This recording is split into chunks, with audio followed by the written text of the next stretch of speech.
và từ những cái này mà cùng chơi một ngày tàu là chúng ta chơi ngày tàu cười và cùng chơi là như này như trong phương pháp cùng chơi nào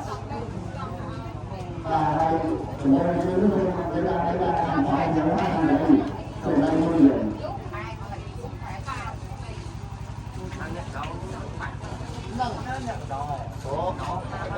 mong nó chỉ lấy cái đo thôi rồi lúc mà cái đo kia hầu như tắt đi mày chưa tắt đi tắt cái khóa lên mày chưa cái này phải cái tắt cái áo rồi mày chưa nó đấy mày chưa có ăn này chúng ta chú bây giờ chặt tay cái trong cái tấm ngọn đây đổ tay an toàn một tấm ngọn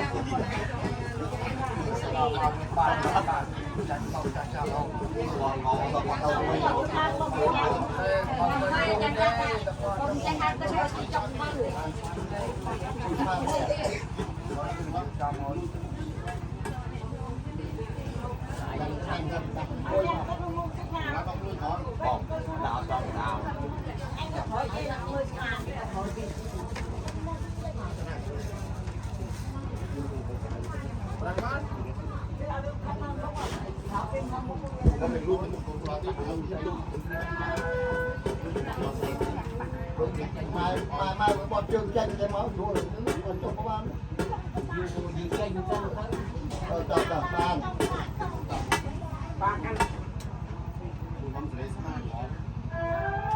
sama ngomong ke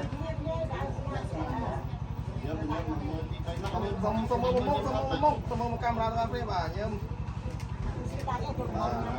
Quê à?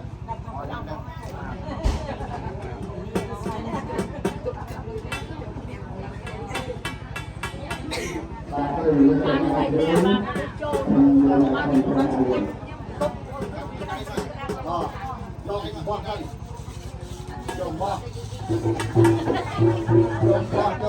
nè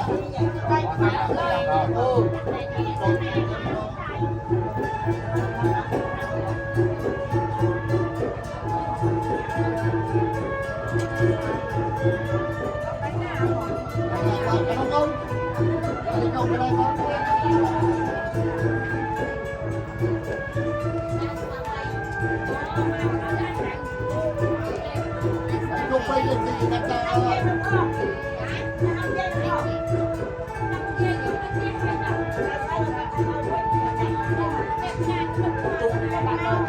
bốn giờ kia đi anh